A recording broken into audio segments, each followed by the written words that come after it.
ये जो सामने आप देख रहे हैं ये हमारे छत्तीसगढ़ के बैगा प्रजाति कहा जाता है इसे।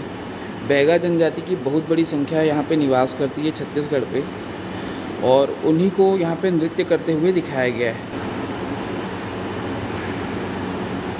यहाँ पे जो आप देखेंगे ये एक्चुअल में जवारा है। छत्तीसगढ़ में नवरात्रि के समय जवारा बोया जाता है माता के उसमें, और उसके बाद नवरात्रि के 9 दिन जब कंप्लीट होते हैं तो पूजा पाठ करके जवारा को ठंडा किया जाता है। जो जवारा एक साथ रखा जाता है, जो लोग छत्तीसगढ़ से हैं वो बहुत अच्छे से जानते होंगे।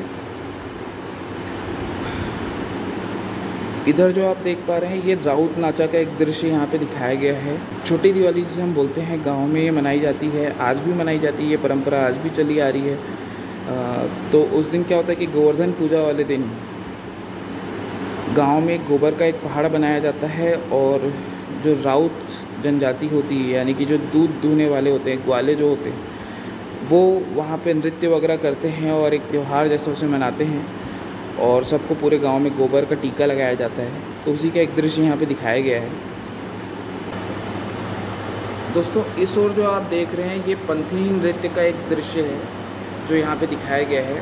पंथी नृत्य भी हमारे छत्तीसगढ़ का एक बहुत प्रमुख नृत्य है, और जैसे हर एक स्टेट में होता है, आप साउथ में जाएंगे तो वहाँ पे भी बहुत सारे पुराने जो नृत्य होते हैं, जैसे कथकली हो गया और भी दूसरे जो नृत्य होते हैं, ठीक उसी तरह से हमारे छत्तीसगढ़ में पंथी नृत्य बहुत प्रसिद्ध है। तो ये उसी का एक दृश्य यहाँ पे दिखाया गया है। तो इधर जो आप देख रहे हैं ये आदिवासी नृत्य है, इसे डंडारी नृत्य कहा जाता है। तो डंडारी नृत्य की एक झलकी यहाँ पे दिखाई गई है, और ये जो सारे लोग हैं आप देख सकते हैं एक तरह से आदिवासियों की तरह बनाए गए हैं, और हाथ में लकड़ी वगैरह लेकर के नृत्य कर रहे हैं। इधर अगर हम देखें तो इधर भी बहुत सारे अलग अलग जो छत्तीसगढ़ की संस्कृति है उसके बारे में बताया गया। ये जो पूरा फ्लोर है ये छत्तीसगढ़ की संस्कृति को रिप्रेजेंट करता है। यहाँ पे पंडवानी का एक छोटा सा दृश्य दिखाया गया, और बात जब पंडवानी की निकलती है तो हमारे छत्तीसगढ़ की तीजन बाई का नाम जरूर आता है। तीजन बाई को आप सब जरूर जानते होंगे, उन्हें राष्ट्रीय पुरस्कार भी मिला हुआ है, पद्मश्री पुरस्कार मिला हुआ है। छत्तीसगढ़ का नाम उन्होंने न सिर्फ देश में बल्कि विदेश में भी रोशन किया है।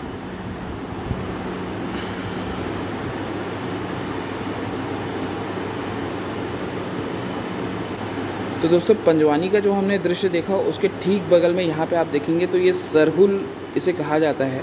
ये सरहुल नृत्य का एक दृश्य आप देख सकते हैं, इसे सरहुल कहा जाता है। ये उरांव जनजाति का एक पारंपरिक लोक नृत्य है। इस और भी कुछ जैसे छत्तीसगढ़ के जो भी अलग अलग जो भी पारंपरिक नृत्य हैं, सांस्कृतिक जो महोत्सव होते हैं, उनकी झलकियाँ यहाँ पे बनाई गई हैं, और बहुत खूबसूरत ये सब नज़र आ रहा है। ये जो दृश्य देख रहे हैं आप, ये गौरी गौरा का दृश्य है। छत्तीसगढ़ के ग्रामीण अंचलों में गौरी गौरा स्थापित करने की परंपरा शुरू से चली आ रही है, और ये जो महोत्सव है इसको कार्तिक मास में मनाया जाता है। इस ओर जो आप देख रहे हैं अभी अभी ये त्यौहार आकर के निकला हुआ है, और हमारे मुख्यमंत्री श्री भूपेश बघेल जी भी इसके बड़े शौकीन हैं। इसे गेड़ी कहा जाता है। ये जो होता है ये एक प्रकार का नृत्य होता है, और इस नृत्य को अधिकांशतः छत्तीसगढ़ के मैदानी इलाकों में किया जाता है। हरीली के दिन खासकर इस नृत्य को किया जाता है। एक बांस की गेड़ी बनाकर उस पर चढ़ के नृत्य किया जाता है। दोस्तों इधर जो आप देख रहे हैं ये सुआ नृत्य का एक प्रकार है जो यहाँ पे दर्शाया गया है।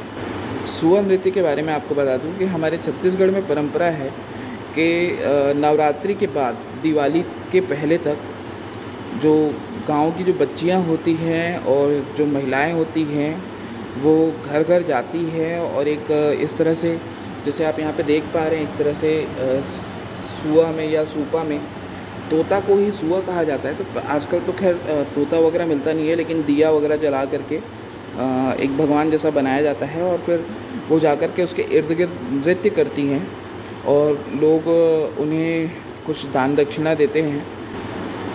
और इस नृत्य का जो मुख्य उद्देश्य होता है कहीं ना कहीं ये होता है कि लोगों को एक तरह से याद दिलाया जाता है कि अब बस दिवाली का त्यौहार आ रहा है। दोस्तों इस ओर जो आप देख पा रहे हैं ये मुरिया नृत्य है। यह अबूझमाड़ का एक प्रसिद्ध नृत्य है। तो छत्तीसगढ़ के अबूझमाड़ क्षेत्र के जो युवक युवती होते हैं वो अच्छी फसल होने की खुशी में इस प्रकार का नृत्य वहाँ पे करते हैं। ये भी छत्तीसगढ़ का एक पारंपरिक नृत्य है। अब दोस्तों यहाँ जो आप देख रहे हैं ये सैला नृत्य है। ये भी छत्तीसगढ़ का एक पारंपरिक नृत्य है और ज़्यादातर जो ये नृत्य है वो सरगुजा अंचल पे काफ़ी प्रसिद्ध है। वहाँ का एक सम्मोहक लोक नृत्य है ये। इस नृत्य में जो नर्तक होते हैं वो साफा धोती और कुर्ता पहनते हैं। साफे के ऊपर मोर पंख बंधे रहते हैं। जो नर्तक होते हैं वो हाथों में डंडों को पकड़े रहते हैं और टकराते हुए मांदर और झांझ के ताल पर गोले घेरे पे नाचते हैं। ये भी एक प्रकार का आदिवासी नृत्य है जो आप देख रहे हैं। इसे माड़िया कहा जाता है या गौर नृत्य भी कहा जाता है। ये बस्तर के क्षेत्र में ज़्यादा होता है। बस्तर में जात्रा नामक वार्षिक पर्व के दौरान माड़िया युवक गौर सिंह से निर्मित मुकुट पहनकर ढोल बजाते हुए घूम घूम कर नृत्य करते हैं। इस नृत्य में युवतियां भी सम्मिलित रहती हैं।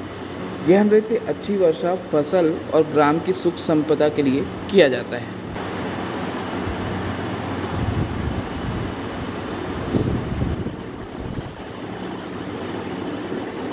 इधर जो आप देख रहे हैं ये कर्मा नृत्य का एक झलकी है।